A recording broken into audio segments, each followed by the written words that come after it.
Morning, it's 10 a.m. I'd like to call this meeting to order. If you would please stand and join me in the Pledge of Allegiance. I pledge allegiance to the flag of the United States of America and to the republic for which it stands, one nation, under God, indivisible, with liberty and justice for all. If you could remain standing, please. The board and the chief would like to observe a moment of silence for local firefighter Mike McCarty, who passed last week.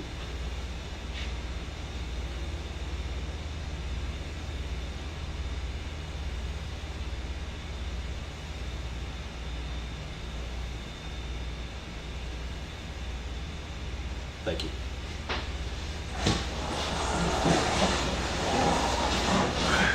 I'd like to note Commissioner Lezak is on her way, but she will be joining us a little later than the initial onset. The agenda, I'd recommend we make one change if there's no objection with the board, to move item 8 to the item 5 position.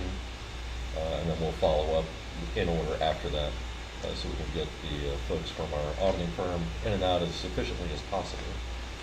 Other than that, are there any changes noted, desired? None. With that change, do I have a motion to approve? So moved. Second. All in favor? Aye. All right. Chief, thanks. I guess that brings us to item 8A and B, if you'd like to introduce our folks from the auditing firm. Sure. Actually, I'm going to turn it over to Jane. She works with them all the time.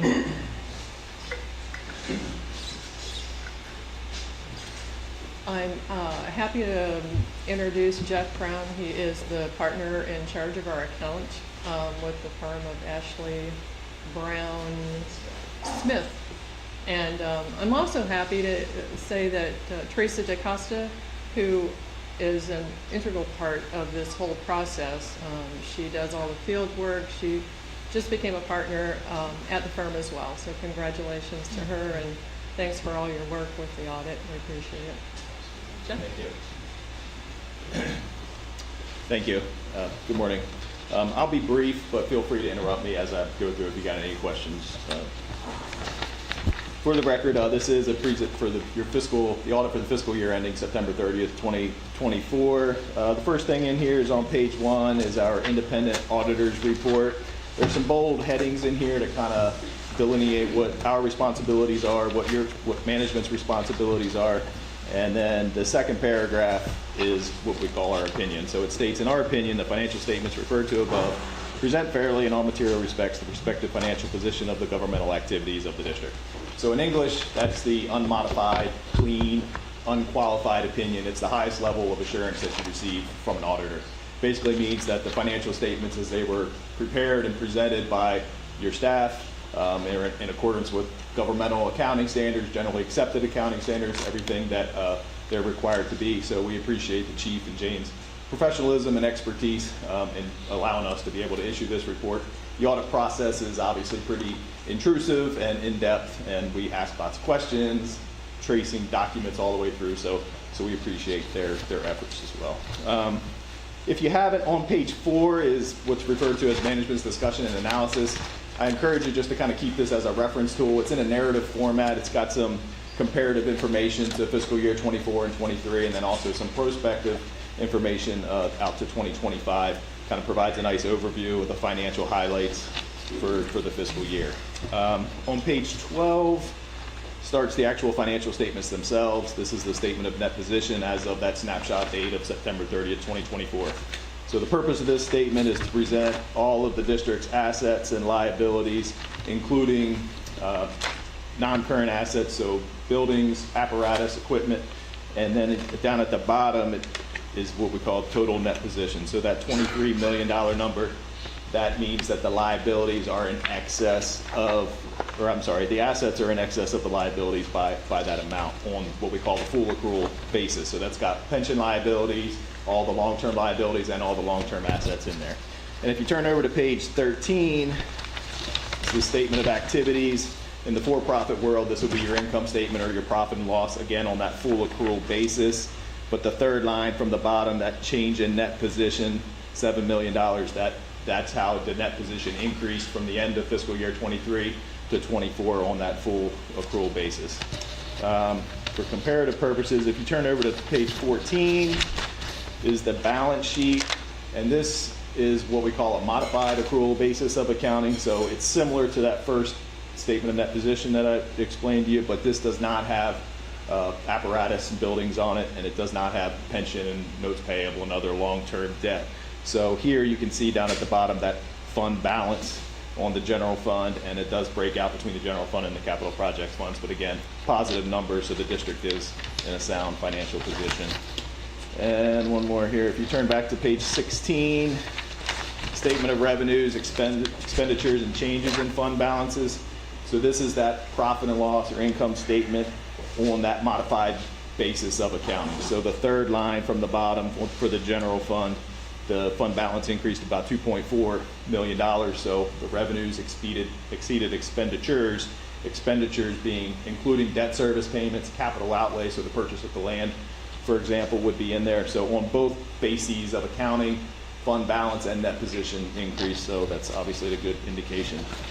Back on page 20 starts the notes to the financial statements, describes the organization and some significant accounting policies. Most of this stuff is very similar to what's been presented in years past. Nothing in here I want to bring to your attention. Last couple things. Turn all the way back into the back. There is one of the things we obviously look at is the budget versus actual. So back on page 51 is a summarized statement for the general fund. And you can see down there at the bottom, in total, you did not expend the level of authority there. There is a footnote in here that talks about the purchase of the land. So there is, on the prior page, there's a reference to the budget and the capital outlay there. Back on page 60 is another one of our reports. This one's titled The Independent Auditor's Report on Internal Control and Financial Reporting and on Compliance and Other Matters. Last sentence here, down at the bottom of page 60, regarding your internal control over financial reporting, says, during our audit, we did not identify any deficiencies in internal control that we consider to be material weaknesses. And then over on page 61, regarding compliance and other matters, same thing, that last sentence in that first paragraph states, the results of our test disclose no instances of non-compliance or other matters that are required to be reported under government auditing standards. Page 62 is our management letter. It's our report to you. Again, it's got these bold headings, our responsibility. There's references in here to Florida statutes, rules of the Auditor General, but all positive statements, no non-compliance issues that you need to be aware of that need to be corrected. There were no prior audit findings, no current audit findings, so just a clean report. So with that, Teresa and I would be happy to try to answer any questions you may have. Questions? No, it all looked very straightforward. Nothing for me. Thank you, sir. Thank you. Great job. Absolutely. Yes, sir.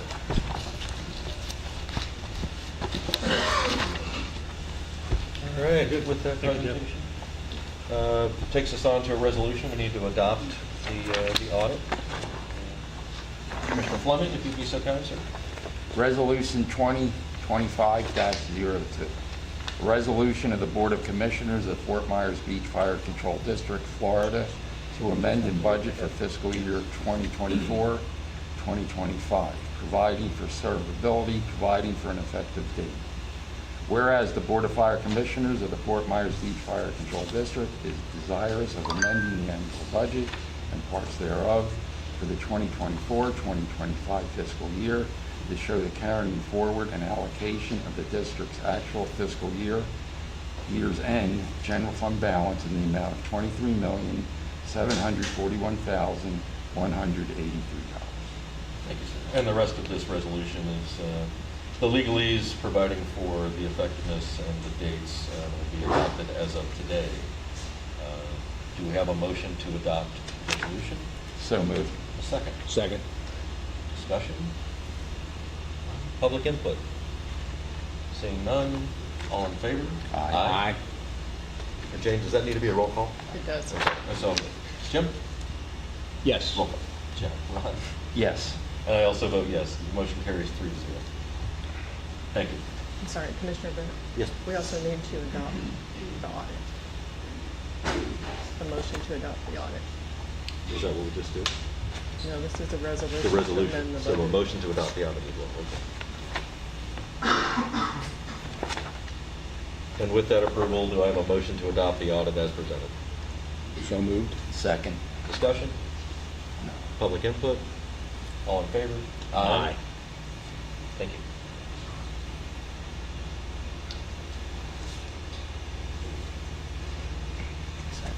All right, we'll restate some of the agenda items here so we're kind of caught up. We'll have public input on non-agenda items. We have some items on the consent agenda with minutes and checks. Then unfinished business, we'll have an update on the high water vehicle. We'll go into the chief's remarks, the attorney report, commissioner remarks, and then we will adjourn. So at this time, do we have any public input on non-agenda items? If so, please introduce yourself and limit your comments to 3 minutes or less. Good morning. My name is Henry Garcia, president of Local 1826. I am here today to speak on a concerning issue that affects the firefighters of Fort Myers Beach.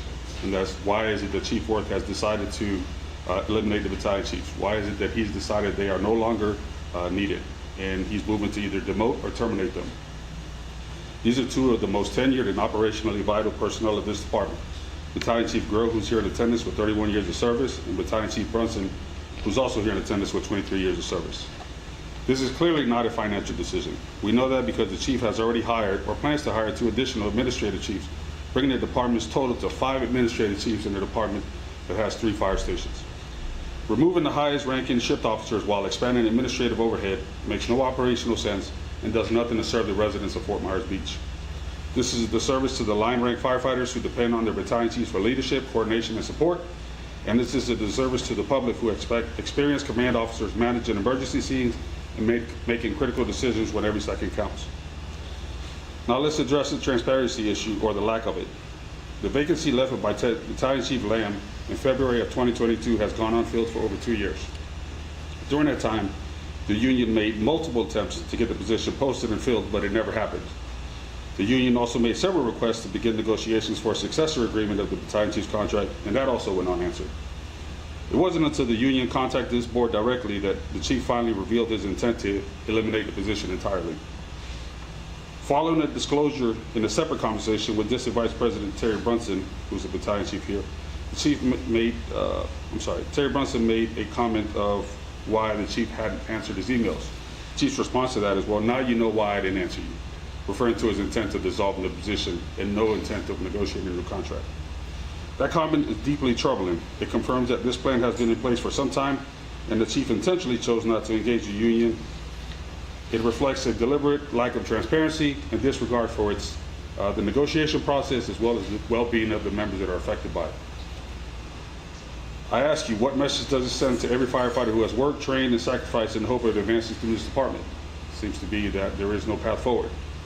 This decision undermines the trust, erodes morale, and dismantles critical piece of the department's leadership structure. So I urge this board to stand up, stand with your firefighters, and support those who support this and respond to this community every day. Thank you.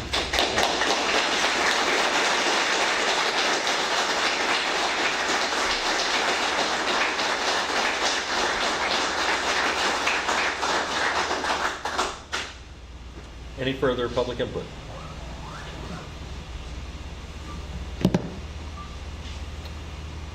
Good morning, Commissioners, Fort Myers Beach Chiefs and staff. My name is Roy Brown. I am the 11th District Vice President of all these people of the Florida Professional Firefighters. We're here today on a united front. Everyone here from the 11th District, we're standing strong with our brothers and sisters with Fort Myers Beach. This isn't just about a contract. It's about leadership, safety, and the future of this department and the community that it all protects. Stripping away the rank of battalion chief undermines everything. It isn't a budget cut, it's a direct blow to the structure that holds this department together in the time of crisis. The battalion chief plays a critical role in the emergency response, supporting crews, making split-second decisions, and ensuring the safety of both personnel and the public. We urge you, do the right thing. Honor the agreement. Renew the contract. Preserve the leadership your department and community relies on. We're here in solidarity, and we're ready to work with you. And we're ready to stand by the foundation of what Fort Myers Beach is all about. I thank you very much for your time. Thank you. Thank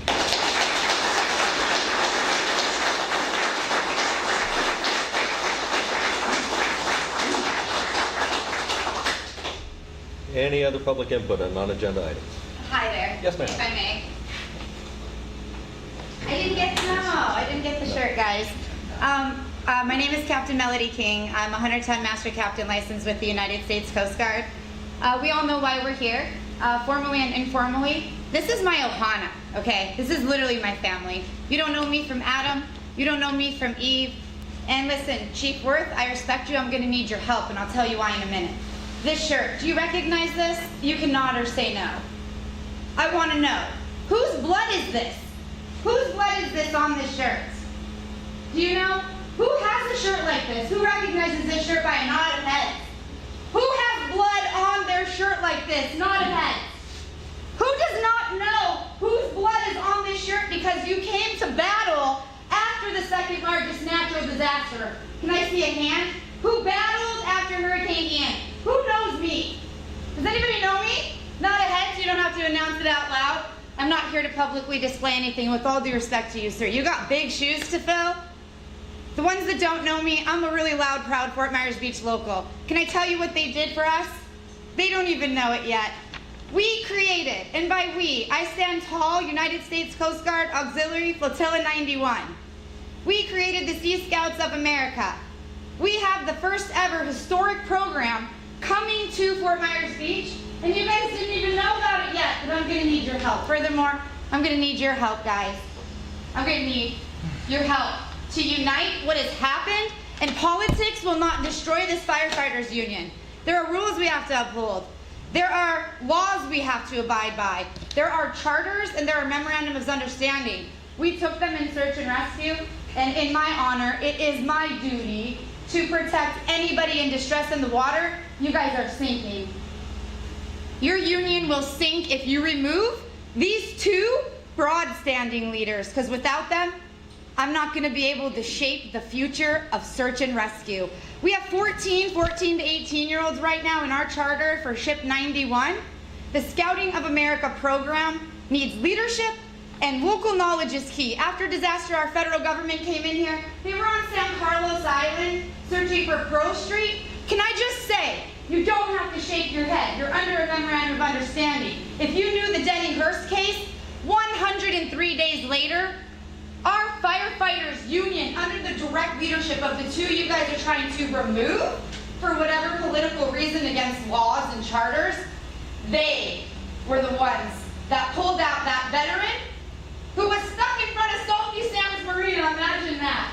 Lost at sea for 103 days. Freakiest Friday I ever had. I was the captain for the dog team that served Southwest Florida. What a nightmare. He was our first.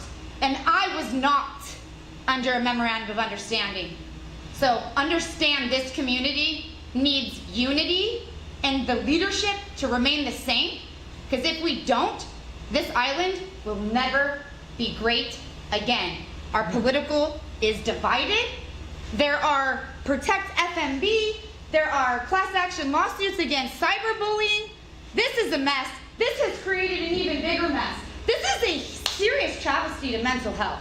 The fact that they have to show up and wear the same shirts and uniform to defend the leaders that took us through war. We all need to reconsider, because God is watching. And I believe I took an oath, and so did they. In God I trust, not leadership anymore. Not on this island, and if you do this, not in the firefighters union.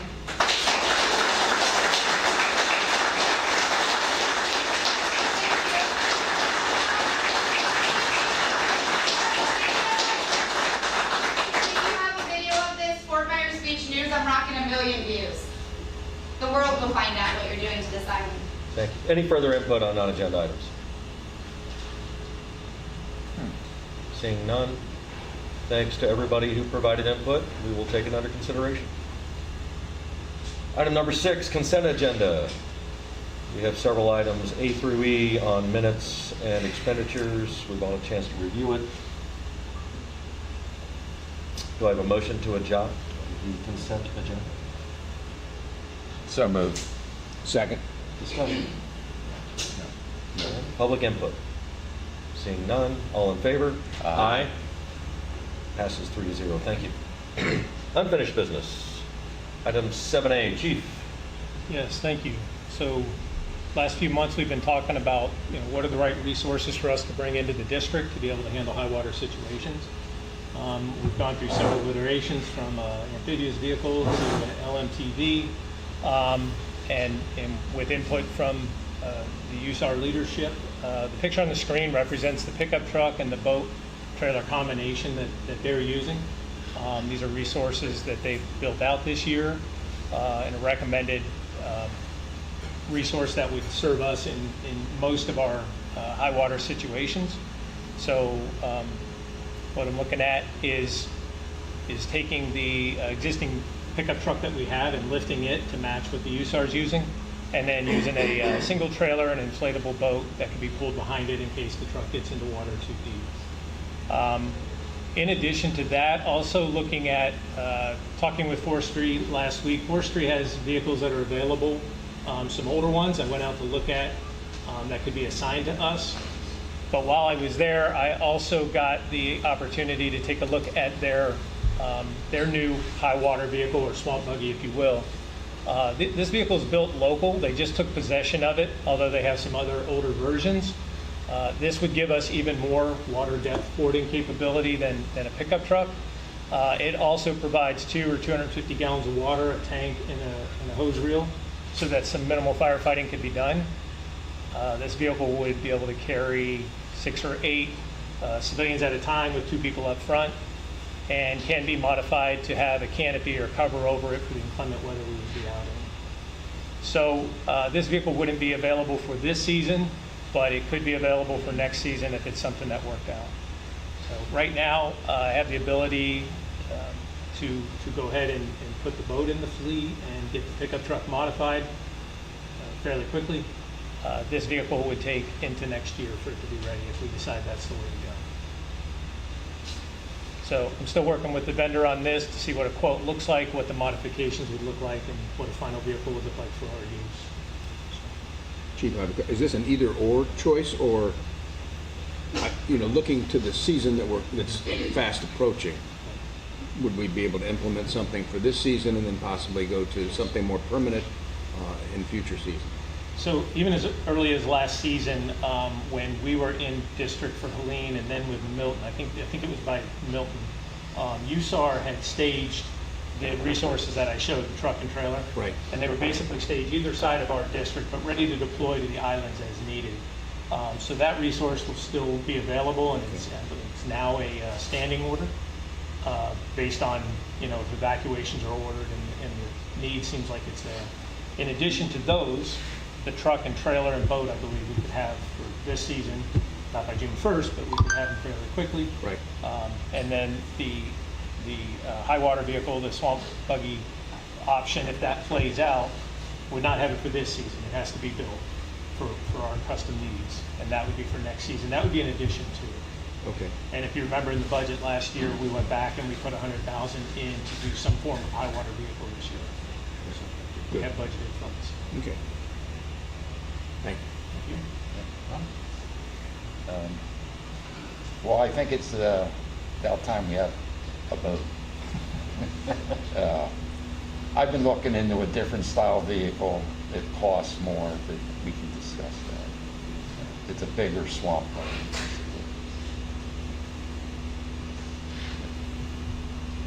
Thank you. Appreciate the research and diligence on this. Thank you.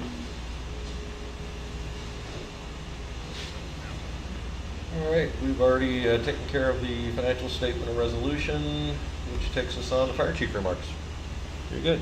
No other remarks at this time. I know we're going through a hard time right now, and I'm confident when we sit down tomorrow and we have the first conversation with the folks involved that we'll be able to make some progress. So beyond that, I don't have anything. Commissioner Nickel. None. Commissioner Fleming. I'm glad to see a big turnout today. Chief Worth and I have been discussing the issue that you're all here for. I disagree. He knows that. I told him that. I'm looking forward to what develops in your meeting tomorrow.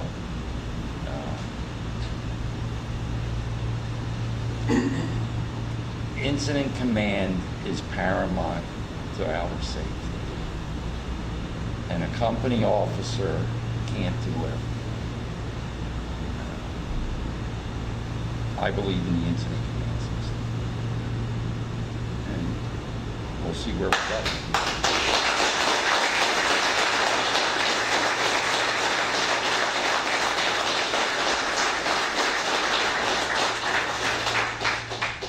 Thanks, sir. Again, I appreciate everybody coming out today, and we do appreciate your words and your thoughts and feelings. Organizations change. That's the hard, true line of life, whether it be on the corporate side or the government side. And there's always resistance to change, and I understand that. I have full confidence in the chief. We've discussed the matter. Whichever way his ultimate decision goes, I'll support, because I support our chief that we put in a position to do the work. At the same time, I'm extremely disappointed that it was chosen to make this a public event before the concerned individuals have had a chance to sit down one-on-one with our fire chief to discuss the entirety of what this situation would look like, what their options are. It's hard to make an argument on something you think might happen versus what the facts actually are. I understand there's passion behind change. We've all been through it.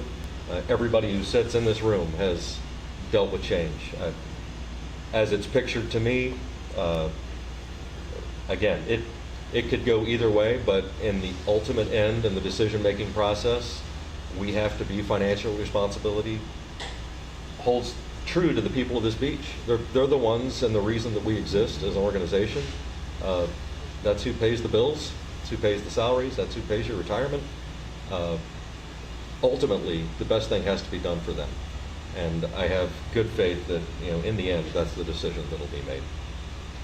I also had the opportunity recently, along with Commissioner Fleming, for a wonderful event to see a young man locally that visits us on a seasonal basis get honored with a honorary firefighter position.